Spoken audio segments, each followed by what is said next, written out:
This week on the Pathways to Success, we're going to show you how to decrease stress and increase focus.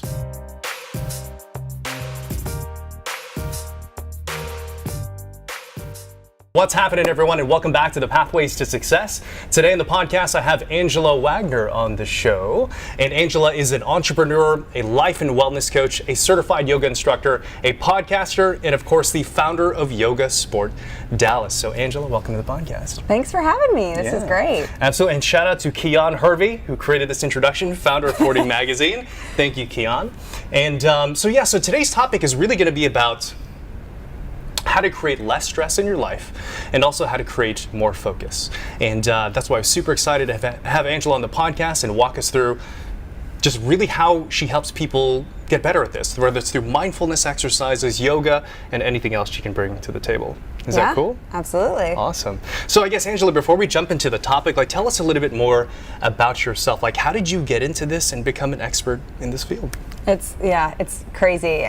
Sometimes I feel like I live in a different world than what's actually happening, because when I look back at my life, I'm like, I never thought I'd be the person that's doing this. But when I was in my early 20s, was just kind of lost, like I think a lot of people are, not really sure what I wanted to do. I was in marketing and advertising, and I loved the work, but was really stressed. The environment I was in a small agency in Dallas, and it was very toxic for me. It was very image-driven, and the things that people would talk about and think were important were Gucci belts. And what was your background in marketing? What was your skill set? Well, I was just new out of college, so whatever I could learn.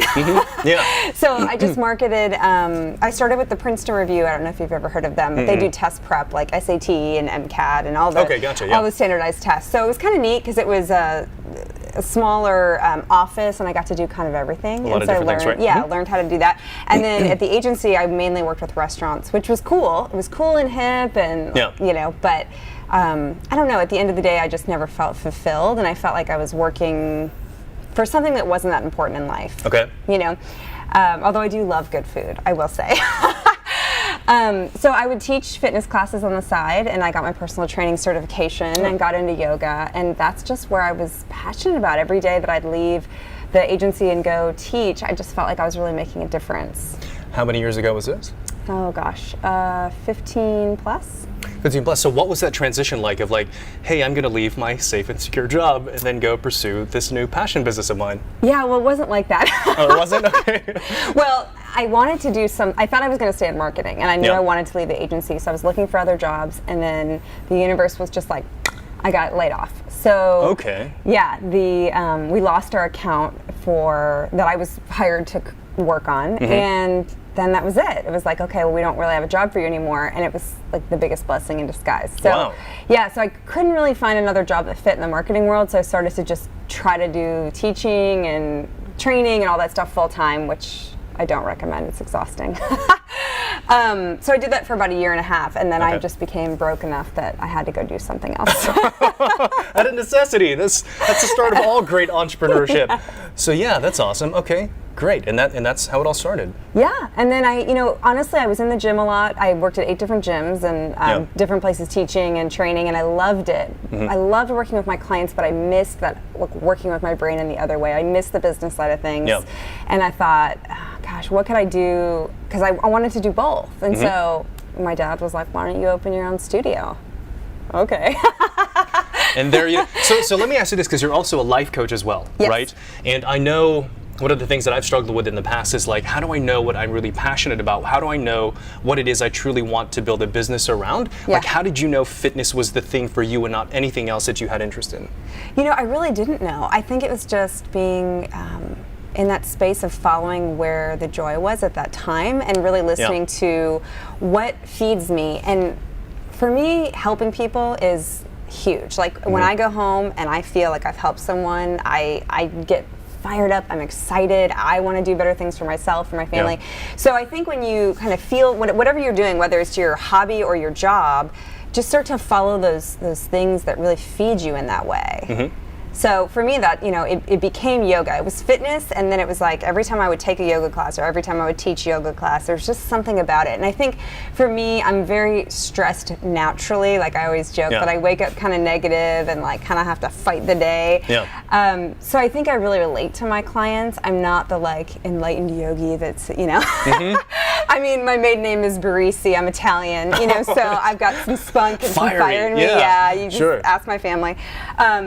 So I think, for me, it was like I understand what people are going through, and it really was a vehicle to help me de-stress, and still is today. I absolutely need my yoga and my meditation. So, so just kind of, life led me there. And it was tough because I got laid off, and there was some times that weren't great, but that's how it is sometimes. That's how it is. So have you had any kind of background in entrepreneurship before you started this, or no? No, I mean, I was in my early 20s, just out of college, so no. I was a professional student. No mentors or anything like that to model off of, or? Not really. I mean, my dad had always wanted to own his own business, and so I think he was always a huge inspiration, and still is, as far as pushing me to do what I love. And that him and my mom just always give us wings, my brother and I. So, but no, I didn't necessarily have like a person that I was looking after. I've just always been kind of spunky and independent, just like, I think I came out that way. You didn't know you were an entrepreneur until that kind of situation sort of called for it. So what were those early days like, starting your business? What was its original kind of manifestation? Like, was it just personal training? What did it look like? When I opened my studio? Okay, so that was the first kind of jumping off point, is when you started your studio. Well, so the jumping off point, I would say, was when I tried to make it full time in the fitness world, which was, I got laid off from my job, and I thought, okay, I'm going to apply everywhere I can, take every class I can. I was a trainer at 2 different places, and it just wasn't working. So that was like real evident that this is not sustainable, and I can't even pay my rent, So I think the huge leap was making the decision to actually start the business, like pay for a lease and brick and mortar, and oh my gosh, I have no idea what I'm doing. So that whole experience was just, how you just kept taking action? Did you have sort of a basic plan on how to get this thing off the ground? Well, it's funny. So my dad had me write a business plan, and he kind of helped me, but he had never opened a business either. So we just kind of used like a basic structure. I still have it, and he and I sometimes look at it, we laugh because we're like, well, that was totally off. But it's just kind of nice to have some sort of guide as to like where are we going and what do we think the revenue will be and all that. And we really had no clue, and it's very clear when you look at it now. But no, a lot of it was, what I tell people is just get started. It's like, you don't have to know what the next step is. It's like, well, I know that I need a space. I know I need a physical space so people can go do yoga. Okay, so let me drive around town. It was literally like that, right? And then I found some spaces, and I'd call people, okay, well, I'm interested in X amount of square feet. What do you got? And then it was like, okay, well, here's some good spaces, and now what else do we need to do? Okay, well, I have some friends at the agency that can create a logo. I know I need a website. You know what I mean? Yeah. So. Wow. And 15 years later. Yeah. Wow. So we've been open 13 and a half years. 13 and a half years? Yeah. And what is the business now? Because I know that you've created like additional like offerings and stuff around it. So what is it now?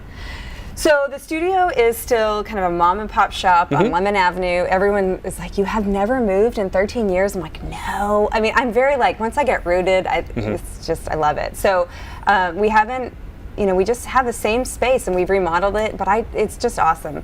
So we have, daily classes. It's all power yoga. It's all heated power yoga. And then over the years... is like, that's like hot yoga, is that what it is? I'm not too familiar with. Yeah, so some people, it depends on what you consider hot. Yeah, sure.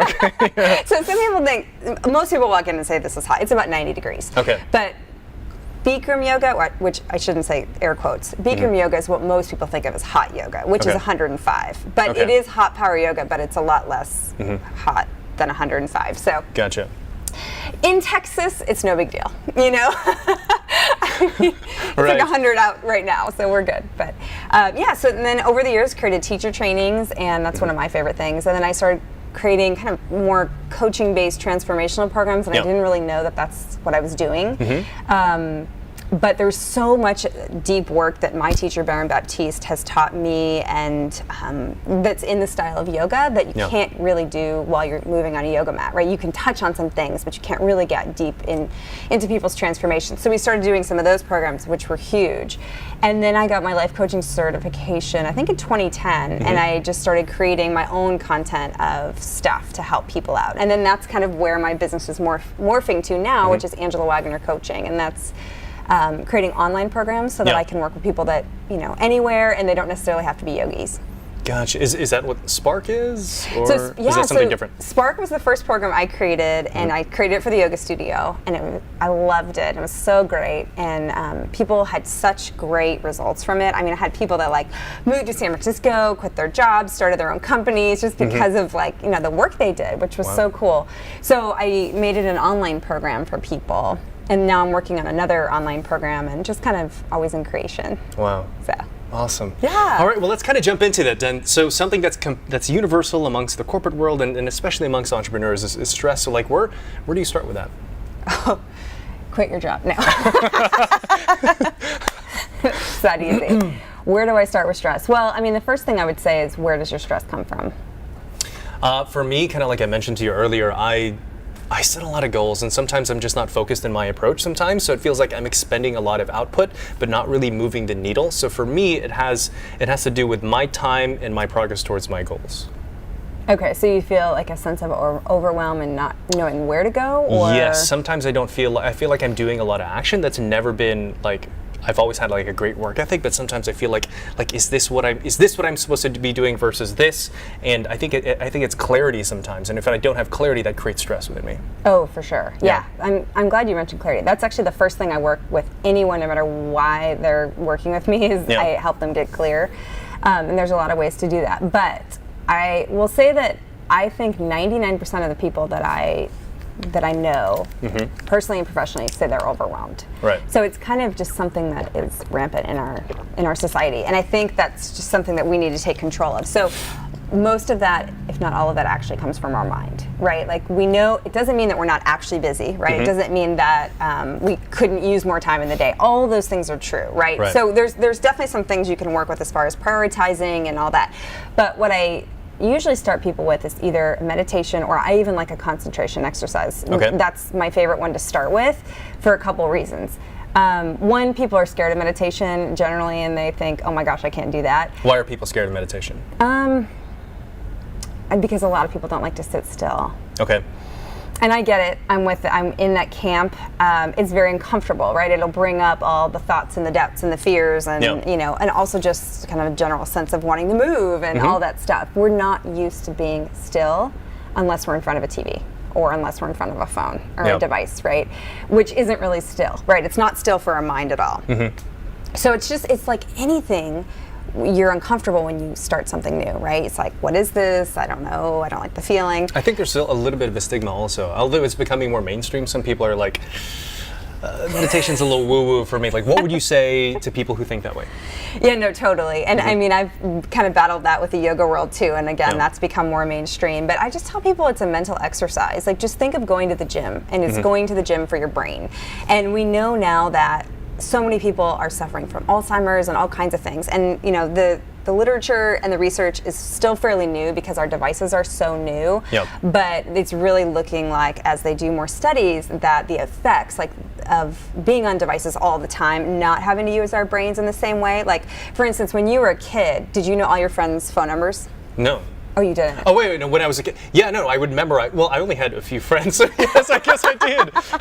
Way to bring up the past, Angela. Oh, man, sorry, that's a whole nother deal. No, but I remember. I'll never forget our first phone number, 972-644-6694. Yes, didn't have the auto dial. Yeah. Yeah, right. And now, I mean, do you know your mom's phone number? No, I don't. Right? Right. So something as simple as that, you think about, our brains become lazy, right? We don't have to even think about it. So, so doing exercises and working with our brain is so incredibly important. And it was important back then, but it's even more important now because things like our memory is starting to get lost. And I have some great exercises in that. There's a lot of different really tangible things where I tell people 5 to 10 minutes a day. I'm not talking about going and sitting on a mountaintop and going on some crazy retreat. I'm talking 5 to 10 minutes a day, and you're going to I mean, you're going to help your brain in such a, not even just now, but think of long term.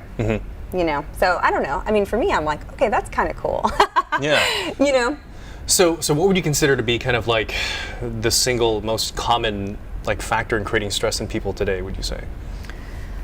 The single most, like, why they're stressed? Yeah, I mean, do you think is it work? Is it diet? Is it surrounding? I mean, when you coach people like dealing with stress, what are the most common like factors in that? I think a lot of it is loss of clarity in how we're spending our time. So most people I find believe that they don't have enough time in the day to do everything they want. And while that might be true, like one of my clients came to me and she had a list of like 15 things. She's like, I want to do all these things. And this was like in addition to her family life and her work and all her other hobbies. And I was like, okay, whoa, like that's not possible. But let's really talk about like, do you really want to do all these 15 things? And so what we got to over, you know, coaching was that she was just using that to cover up the insecurities of a lot of other things that she's not doing, like, to take care of herself. Okay. So I think sometimes it's like that where we're just, and we're so good at it now, distraction and just being busy, right? Like I'm just busy. Or we don't even realize it, like we don't even watch, like we don't even have conversations in the grocery line anymore, right? Like we're just like this. So we don't have a sense of time a lot of the times because we're so connected or disconnected, if you want to say, right? We're connected in the device, but disconnected to kind of our It's world. Like an addiction to activity of like stimulation, and it's not necessarily important stimulation also. It's kind of like the whole urgent versus important. Like I will probably check email and respond to things that I can hit quick and dirty just because of that dopamine rush versus doing what I need to do, which is important, which is finish writing my book. You know what I mean? Yeah. So that makes sense to me. So, okay, so walk us through some of the mindfulness exercise and tech. Is that something that we can do in front of the camera and show our audience? Is that I mean, I can tell you how to do it. It might be a little awkward for the audience to sit here and do it with us, but we can try it and see what you think. So, let's start with the candle concentration. Now, we don't have a candle. We looked, you guys. We looked everywhere. We don't have one. So we're going to pretend, and you can actually do it like Julian and I, we can do it with our hand like this. So we'll pretend that this is a flame. But let me kind of explain what it is. So the idea is that you would light a candle, okay, and we would, you know, put a table kind of right at your eyesight. Okay. And you light it so that you can see the flame. Okay. So it doesn't matter. It doesn't have to be like a fancy candle, anything. All I care about is the flame. Okay. And if you think about a flame, what is it like? It flickers. It moves. Yeah. It moves, right? So you have some movement. The whole idea of this exercise is that you are only supposed to look and concentrate on the flame. Okay, so then you take a journal or a piece of paper and a pen, okay, and you just sit there, and every time you have a thought, so you're looking at and every time you have a thought, you're like, am I having a thought right now? You just make a little tick mark on your journal, okay? Not what it is, just the number? You just literally go like, do, do, do, every time you have just a tick, just boom. Are you in a dark room? Can it be in a lit area? What is the surrounding? It can be, I wouldn't say dark. Okay. I'd say kind of mid, you know. It really doesn't matter. I mean, you could bust it out anywhere, you know. And just start with 5 minutes. And you literally, what's neat about it is that... Are you trying to focus on the flame? You're trying to focus on the flame. Now, if you're not used to doing concentration exercises, and you're honest with yourself, your page will be totally full after 5 minutes. Yeah, You'll just be like, do. And then sometimes I'm like, wait, was that a thought? Oh, wait, that was a thought, because I just thought, was that a thought? You know, I mean, your brain just goes crazy. Okay. So you don't want to get frustrated. Just know that everyone else's brain is like that in the beginning too. Yeah. Okay, but it will tell you. You'll be like, whoa, look how not concentrated I am. Look how not focused I am, right? Yeah. So I just think of it as data, great information to be able to use. Don't get down on yourself, right? It's just, and then you do it the next day and then the next day. And so you don't want to necessarily have an ego-driven comparison where day to day you're like, oh yeah, look at that. Yeah. But it is nice maybe after over a month or something to look back and you can actually see progress, right? You see the tick marks going down and you see that you're able to concentrate on the actual flame. Interesting. So I enjoy it. I'm a type A all the way. So I like data. Yeah, no, totally. You know, but again, you don't want it to be, if you get too caught up in a comparison, then you'll go back into your headspace. But it's amazing, especially when you have that sense of overwhelm. I mean, and you can do it, you could just do it like this and just watch your hands or something, but then you can't really make the tick marks, so maybe you could just do, or you could create a circle. There's a lot of just like simple ways you could do it. I like the candle, because it moves, and so it kind of forces you to move with it, but keep your mind focused on it. Really cool. So the purpose of this is to help increase your focus, your awareness, and this decreases stress? Yes, so it's a concentration. Can you correlate the less number of tick marks to increased focus and less stress? So it's actually that practice is a concentration practice, not a meditation practice. Got it. Okay, concentration. So concentration, yes. And so concentration equates to focus. What is the desired outcome of meditation? So meditation, okay, it depends on what type of meditation, and that's a whole nother thing. But what I tell people is basic mindfulness meditation. The idea is to relax your mind. And I don't even like to say quiet your mind. That's kind of what most people will say. Because yes, ideally you would quiet your mind, but realistically for most of us, you're not going to quiet your mind. So most people just think, oh, I'm totally unsuccessful at this. I suck. I don't know how to meditate. I can't meditate because I can't quiet my mind. So if you take that out of the equation, don't think about quieting your mind, but it's just refocusing it. And it builds on concentration. So when you do this work, it's really best to start with concentration, maybe do 5 minutes of that, 10 minutes of that, and then go into 5 or 10 minutes of meditation. So the concentration gets you focused, and then the meditation, then you're more prepped to be able to have, again, I don't want to say mindless or no thoughts, right? Because you are going to have them, but less of them. And the idea is to become detached from them. So interesting. The best way I can think of it is, say you're sitting there and I could open up your head, right? And I'm looking at your brain and you say, you're meditating. And all of a sudden this thought comes into your mind and you're like, oh, I got to go to the store. I forgot I need onions for dinner tonight, right? And I'm like, oh, okay, Julia needs onions for dinner tonight. And then you're like, oh my gosh, if I make this steak or whatever, without it, it's not going to taste. And then you start going into this whole deal. Right. I don't know the history of any of why this is important to you. All I know is he needs onions, right? And so literally I just go, okay, check, and then we move on. So the idea is that you become an observer. So you kind of come up here and you're looking down at your thoughts and you're like, okay, I can't forget to go get an onion on the way home. Let it go by, and you don't attach to it. You don't build on it. See, that's where I've struggled with meditation. It's because my mind is constantly like flowing with ideas, and I feel like I'm at a loss if I don't capture them. And here's the thing: the longest I've done meditation for, and I don't know if I've done it the right way. I don't know if there is a right and wrong way necessarily, but I did the, the Calm app. 21 Days of Calm. I did that because I'm cheap. I didn't buy the app. I did it for like 4 months, And I did slowly start to see a kind of benefit, but to me, at least, it wasn't enough for me to keep doing it. But something I did notice is that, yes, my mind is constantly cranking. Like just kind of being still, it was refreshing. It felt like a little bit of a mini vacation, right? And I did start to notice that I was more present in conversations and in different things. I was able to bring that stillness into different activities. And I guess I should be doing more meditation. I don't know, I just broke the discipline, but yeah. Okay, so how long were you doing your meditation for? The shortest one, I think the first initial one was I think it was 8 minutes, and then the longest was 13 in the 7 days of Calm. Okay, and was it, is it lead or is it? It's lead. There's a lady talking in your head. Okay, yeah. so I'm not popular when I say this because people don't like it, but I would, I would suggest not lead. Not lead? Yes. Okay. Because that's also another way to distract you. So really? Yeah. Okay, interesting.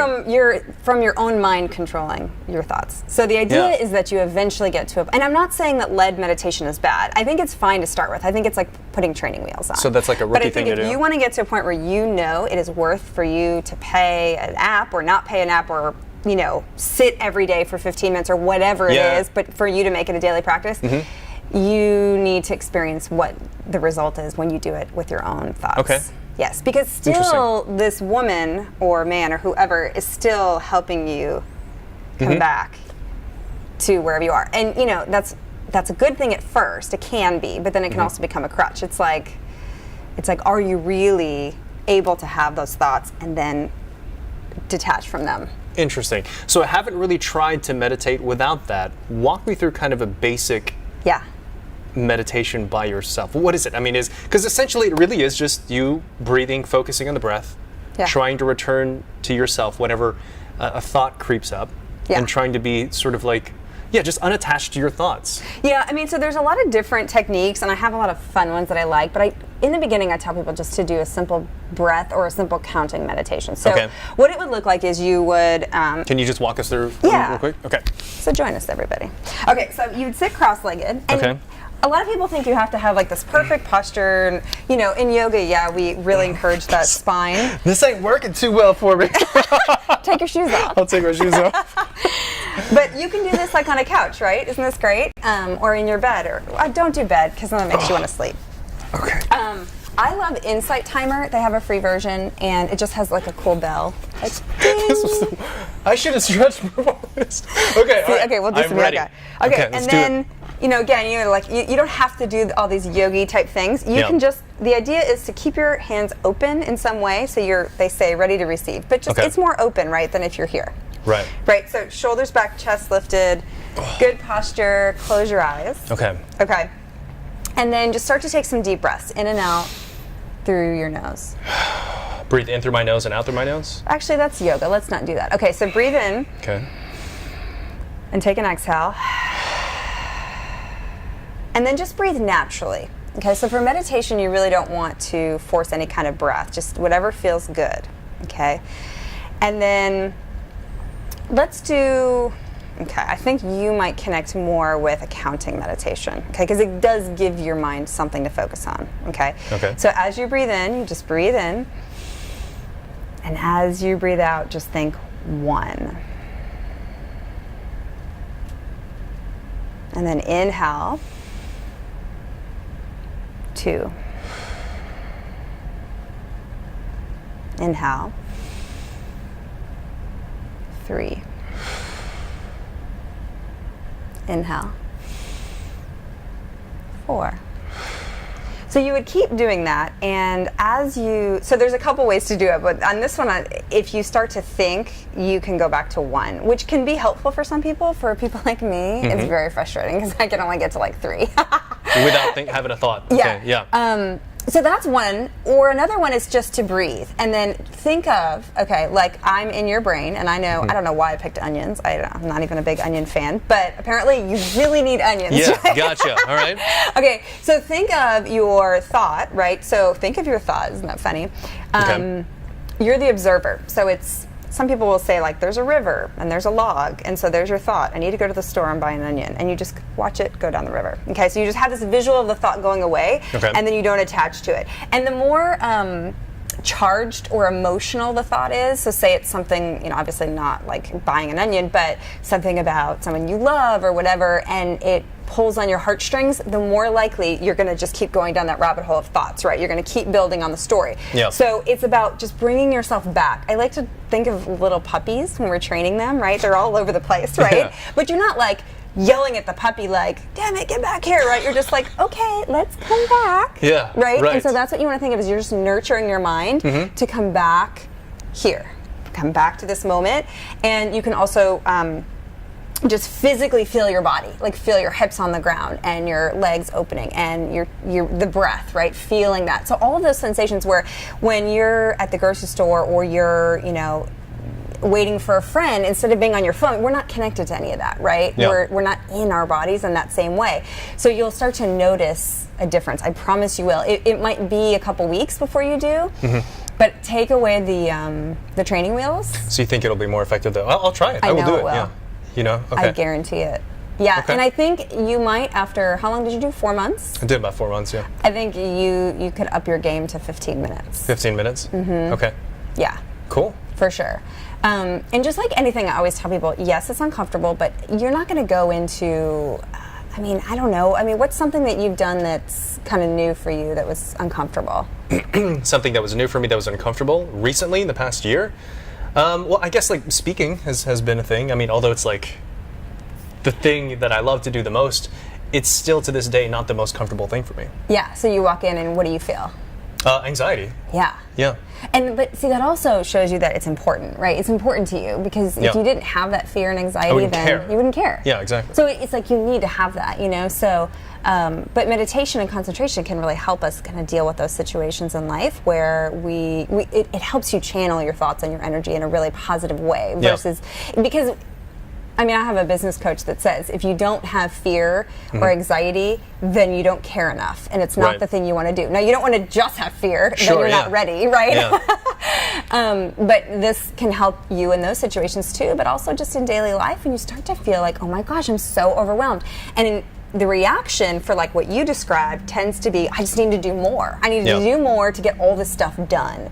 But what we really do is need to get less done and, like you said, get more clear.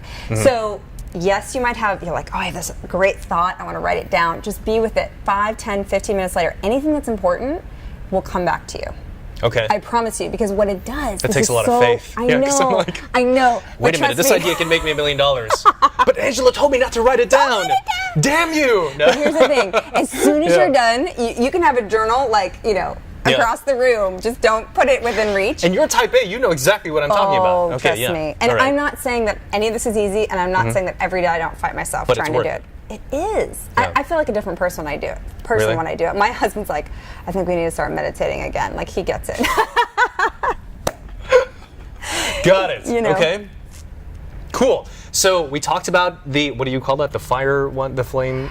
Candle concentration. That is a concentration exercise. Okay. So again, and just to kind of separate the two, the candle helps you create focus. Concentration and focus. Okay. And meditation helps you create more mindfulness, and I like to think of it as better control over your thoughts. Better control of your thoughts. Okay. Yeah. And emotions. And it doesn't mean like you're going to not have them, because you want to experience your emotions, or you're just going to stuff them down. Yeah. But it's about not getting attached to them and being able to have the thought and release it. Okay. And then come back to whatever you're working on. And if you think about the way we work so often in our days, I don't know if you're like this, but I am, where I'm like, okay, I'm writing an email and I've got 5 screens up on my computer, and then someone's texting me, and it's like just boom, boom, boom, boom, right? So again, that's why we need the candle concentration, because we are taught to multitask when really like we're just scattered. We're not focused on any one thing, right? Yep. Now, some people are good at shutting everything down. My old manager is amazing, and she'd just be like, okay, I'm doing this one thing. And that's really ideal. But this exercise will help when people feel scattered and overwhelmed, and they want to check Facebook, or they want to, and it's like, no, don't do it. I mean, that seems to be the real skill nowadays. And I've heard this other people say before. It's like single tasking is more important than multitasking right now. Just doing one thing well and committing to that versus like everything else, because it dilutes your efforts and therefore the results that you create, I think. Yeah. Yeah. Well, there's actually studies that say we actually can't multitask. Like, we can't. No, you can only really focus on one thing at the same time. Yeah. Or one thing at one time. Yeah. So, yeah. So you're not doing at least one of the things, and probably both of the things, or all of the things, not that well. Yeah. Which kind of stinks if you think about it, right? So, but again, none of this is comfortable, right? It's so much easier to go back to distraction, and I get it. Like, just we have so many choices, right? Yeah. Like, it's just crazy. I mean, I think of now, I have a 1-year-old and a 3-year-old, and I'm like, how am I going to shield them from this? Because we didn't have this growing up, Like, it's just a different world. But there's also so many great benefits to it too, right? We're connected in such a different way. So I just think, how can we learn how to be successful emotionally, physically, mentally? And this is a huge part of it. And this is just the part that a lot of people don't know a lot about. So I'm excited to start to share it. Yeah. Yeah. Awesome. Well, no, those are 2 really big actionable takeaways that I'm going to do, because I'm totally up for trying anything that will help me increase my performance in any avenue. So I'm going to try the flame thing, and I'm going to try the meditation without the training wheels. So any other exercises do you think our listeners or viewers would be helpful to help us decrease our stress and increase our focus? Oh gosh, I have so many. Yeah. I'm trying to think of which one I could pick. Well, so there is a great book that I How would give you. many do you have totally? Like, if someone wanted to work with you, like, how many exercises do you have to recommend to people? Number. Yeah, right. I mean, I've been doing this for over 15 years, so it's a lot. And it really depends on kind of what people are focusing on. And so, like, these are just simple things that people can go do at home. But then there's a lot of work I do with people, either one-on-one or in group settings. So you customize the recommendation based on what they're going? Yeah, and a lot of it will be deeper work. So the why behind why we're doing these things, which is really where you start to make some huge shifts, right? Because when you realize, like my friend who said, or the client that said, I have all these 15 things I really want to do, and really what we boiled down to was like, okay, that's all a distraction mechanism for this one thing that I'm avoiding. And so so a lot of times the way that our brain's working is just kind of covering up deeper things. So so a lot of times I'll help people really get underneath some of the actions and reactions of what's happening. There's a great book that we can put in the show notes called The 3-Minute Meditator, and it's sad because I don't think it's in print anymore, but you can go on Amazon and get like, random old used copies. Yeah. I have been using it in my trainings for years, and the people that wrote it are awesome, and they make it very accessible, but they also talk about the science, but they make it funny, and they're just quirky, kind of silly people, which is not usual. Most meditation books, I'm just like... Really serious, yeah. I can't even read this. So I totally get it. So I appreciate it, but they explain a lot of why we react the way we do, and everything is based in a 3-minute meditation. Now, you need to be doing more than 3 minutes to make life changes, but they have all different exercises that are very, very cool. Like things like tasting hot sauce and getting used to that like crazy hot sensation and like meditating on that, or taking like a really cold shower, just kind of playing with all your different senses in life, mentally, physically, emotionally, focusing on things that really upset you. So during the election, I did this. So it would be like a 3-minute meditation where you actually focused on the thing that brought you so much stress to be able to control the reaction to it, right? To actually focus on it, huh? Interesting. Yeah, you would focus on it so that you can practice not reacting. Yeah. So anyway, so I recommend that book, and it's just a lot of little things, and I think if you're sort of scared at the idea of it, I wouldn't start with 15 minutes, I'd start with 5, but I think you're up to that pace. That's a great book that people can get. Cool. I'll check it out. Yeah. The last piece of advice that I selfishly want to ask you about is... So I feel that my optimism, my excitement, my creativity relies heavily on my energy state, on like how I feel in that moment. And honestly, I feel like I'm sort of like, I'm taking too much external substance, whether it's caffeine or whether it's a pre-workout exercise or something like that. And I feel like it's taking its toll on me. I feel like I need more and more just to kind of balance out. What is your advice to me? Like, how do I get better at managing my energy states? Do I need a detox? What do you think? Okay, well, that's a big question, right? So we probably need more time. But how much are you sleeping?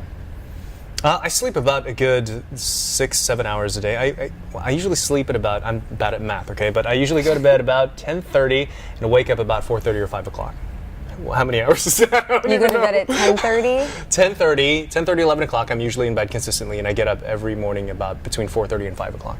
Okay, you're probably not getting enough sleep. That's not enough sleep? No. Okay. So that would be, I would try to add an hour to that. Add an hour to that, They okay. say most people are not at their full capacity unless they have 8 hours. Some people can do 7.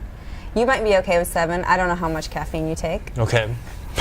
But you seem highly energetic. I'm not sure how much of that is, natural and how much is from that. But I would say at least maybe work with an extra half hour at first. Just do baby steps. Okay.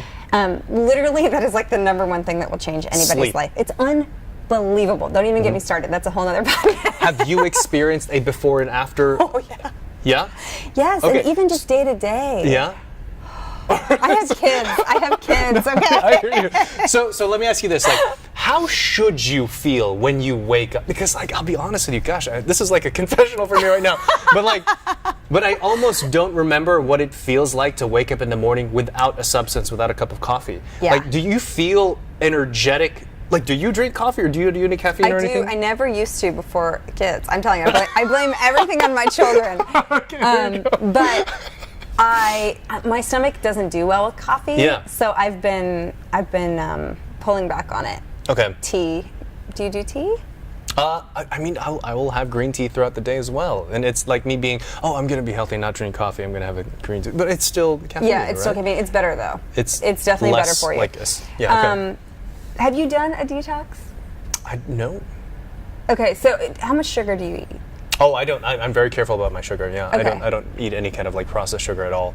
I'm on a carb cycle right now. One of my previous podcast guests, Lane. Shout out to Lane. He's a bodybuilding coach, and he coaches me through my diet. But yeah, I don't eat any kind of like sugar. Okay, so then that's probably not. Well, I mean, maybe do 3 or 4 days without any and see how you feel. Okay, so I'm scared of that. I know. Because I know, you know why, man? It's like, I did it for 24 hours, Angela, and it was like, I wasn't the same person. I was so negative. I was snappy at my wife, and like, I didn't feel driven or anything, and I was like, I don't want to feel this way. Yeah. And, I had 1 cup of coffee, and instantly I was like, why don't I always do this? And then I just kept doing it. So how much caffeine, like how many cups of caffeine a day do you Oh my think you gosh, have? honestly, maybe like 4 to 5. Okay. Yeah. Well, again, maybe scale it back. Scale it back? A little bit. Okay, so maybe the whole detox thing isn't the right way for you. Yeah. I think that's another thing, is that a lot of times people are like, this is one way to do it and everyone needs to do it. It's like, that might not work for you. So just like the sleep thing, you know, just 30 minutes. To try the sleep thing, yeah. 30 minutes, maybe not an hour yet, right? Mm-hmm. 1 cup of coffee or 1 caffeine drink less. Yeah. Right? So you just start small. Okay. Because there's nothing wrong with having a cup of coffee or 2. I was hoping you could tell me to meditate in my way to Well, increase my I often say that meditation will I don't want to take away my vices. Will take care of everything. It kind of will, but it might give you more energy. But I'll be honest with you, I'm a very, like, I totally get it. I wake up kind of groggy most mornings, and I'm the same way. So I think sometimes that's just biological. Okay. You know, but I do think sleep is huge. Mm-hmm. So I'll try the sleep is something I know that I can change. The caffeine, maybe I could sort of slowly back that take that down a little bit, but I heard that yoga actually I've done yoga for a long time. Like, I'm one of the P90X guys, like before and after, and that yoga is brutal. I don't know, have you done that one before? I haven't. It's funny, my old trainer. Like an hour and a half. It's ridiculous. I have a class on Saturday mornings you should come to. It's an hour and a half. I will check it out. YogaSport. YogaSport Dallas, right? YogaSportDallas.com, yeah. Saturday at 9 a.m. we get a 90 minute. I'll check it. Is it a 90 minutes? Yeah. Oh, man. But I also teach one on Tuesdays. It's just an hour. So it's good. No, I actually haven't done the P90X because my trainer told me not to, because he said I would hate it. Because he said it's just, I don't know. He didn't, that's all he told me. This was years ago, so I know nothing about it. But no, it is. It's huge. It's huge for me in so many ways. Physically, it gets you, like, you know, it conditions you in an awesome way, which you obviously know because you've done it. But then it also has that mental component, you know, the huge mindfulness, and it's kind of a meditation in motion. We don't have music in our classes, which is very rare in Dallas. And so that's also another thing that, like, we talk about with meditation, where it's not bad. I love doing yoga to music. I'm not saying it's bad at all, but it can just be another distraction, right? So you're like, oh, this is such beautiful, awesome music, and yes, it's helping me move my body, but if you want to really get into the mental aspects of what's happening in your brain, you probably won't, because you're singing whatever song, right? What are you supposed to be thinking of whenever you're doing yoga? Well, so ideally you're focusing on what's happening right now, which is your physical body. You know, and we don't have mirrors either, which is also another way. Like, the whole idea is that everything comes from within your feeling and not needing external things. So whether it be a mirror to see your alignment, but to actually feel in your body what it's like. So we as teachers don't practice with the students. We walk around, and then we have assistants that walk around and actually help physically adjust people. So we're constantly watching everyone, so they're not doing crazy stuff. Gotcha. But our practice is really safe. So it's not like we're not making people do weird stuff that's going to hurt them. It's very accessible. But so, you know, that's a different kind of challenge for people. But for type A's like me and you, it's awesome because you're physically moving your body, so it's not just like sitting down and meditating. So the people that say that you actually can elevate your energy levels by doing yoga, is there truth to that or no? Oh my God, yes. Why does that happen? Well, it's like anything, you're just physically releasing tension in your body and your muscles, right? So we have this, like, our muscles just get tight, right, and tense, especially when we're stressed or we're fatigued, right? So, I mean, it's just anatomically moving them, right? So if you're sitting, say, all day at a desk like this, your body just gets completely hunched over, and then you start to spend an hour working it like this. I mean, just the release of, like, your pec muscles here, opening up your chest, getting some breath in there, getting more oxygen, all of that creates more energy. Gotcha. It's anatomy, physiology, you know, it's real. Is there such thing as doing a yoga exercise at your desk? Yeah. Like what? Can we do it in this pose right here? Because I mean, that would be really helpful to me. Because like something that I believe in doing is taking breaks after X number of like concentrated focus of work, just to kind of recharge. But instead of like throwing a ball or jumping, I'd love to do a yoga, because I feel like after I work out, I'm really tight. Like my chest is really tight and I slump because of that. Absolutely. Like what's a great exercise to sort of like fix that? So anything that do you mean at your, like sitting at your desk, right? At my desk, yeah. Yeah, so if you're sitting at your desk, most likely you're like this, right? Or like, okay, so there's a couple things, but the main thing that I want you to focus on is getting your chest open, okay? So I would just start with something real simple as like fingers, interlace your fingers, and then draw, like don't think of drawing your elbows back, that's what most people will say, but think of opening your chest muscles. Just squeeze your shoulder blades together. Do you feel that? And take really deep breaths in and look forward versus down. Look forward. Smile. Yeah, because you want to look down, don't you? Look forward, maybe even up a little, just a little. You're suffering so much, okay? He's like, I'm glad you're getting enjoyment out of this. Okay, so another one, well, you would have to stand up, but this is just so big. It's just to open your chest up. It's just to interlace here, right? So let's see. Can we see me? Here's my booty. There we go. Okay, yeah. And keep, again, so it's tempting to do this, right? You need to keep your chest open and then draw your arms back and up. Tuck your hips a little bit, and then just keep drawing. Do you feel that? I do. And you take deep breaths. I mean, if you could hold this for 30 seconds and build up to a minute, you know, huge, because it just reverses what you've been doing all day. Yeah. You know, anything you can do to reverse that, it's huge. Also, if you're standing in a door, you know, you're talking to a coworker, you're like, you know, going into their office, just go like this on the door jam. What's up? But you stand and then you just lean into it. But our pecs are so crazy tight because we're like this. You know, so anything that you can do to open up that space and then take really deep breaths. And if it's hard for you to get really deep breaths, that's a huge indication that you need to do the breath work and the meditation and yoga. Gotcha. It's all good stuff. It is. I promise you. That is the number one thing that I do for energy. Breathing? No, yoga. Oh, yoga, okay. YogaSport, y'all, okay, right yoga. here. Yoga it is, all right. No, really, it's why I've committed to it my whole life. I can't not do it. You're selling me on the benefits of doing it more, because I remember when I was really into yoga, because right now we do a lot of isolation exercises. I'm training kind of more of like a bodybuilder. It's like I'm kind of forgetting all the in-between muscles and stuff like that, and I'm losing a lot of the flexibility that I used to have. So yeah, you're definitely selling me on doing it again. Well, and remember, I came from the fitness world, so I totally get both sides of it. And so, I mean, I was a trainer, and I mean, like a personal trainer, I was a personal trainer for 2-3 years. Okay. In my former life. And so I worked with a lot of people that were all about kind of muscle building and all that kind of stuff. But anyone that I put into yoga was grateful for the balance. So, I mean, I'm constantly trying to get my yogis into the gym to do more weight-bearing exercises. And then anyone that's just doing weight-bearing stuff, I'm trying to get, or just running or something. It's just an awesome addition. So it's not like just do yoga or just do this. It's like we just need a balance in our bodies. Gotcha. Angela, I learned a lot from you. You definitely put me out of my comfort zone a lot of different ways today, which is awesome. Is there anything else on the subject matter that you want to talk about before we talk about how people follow you? No, Anything else that you can think of to make more awesome people out there? Oh my gosh, there's so much stuff. I mean, I'm always open to helping in any way. So just let me know if you ever have questions or if your listeners have questions. I mean, I love this stuff, and I've seen it change people's lives. So, and it's, you know, just a little baby steps. It doesn't have to be something huge. I feel more energetic now. I'm not messing with you. I'm just saying that with you, just because you're right here. But just doing kind of those things, it's like, it's good. Yeah. I believe in it. So, Angela, how do people follow you, connect with you, purchase your services, and all that kind of jazz? All the good stuff. So YogaSportDallas.com, and you can find everything there. We are on Lemon Avenue if you guys are in Dallas, so we'd love to see you.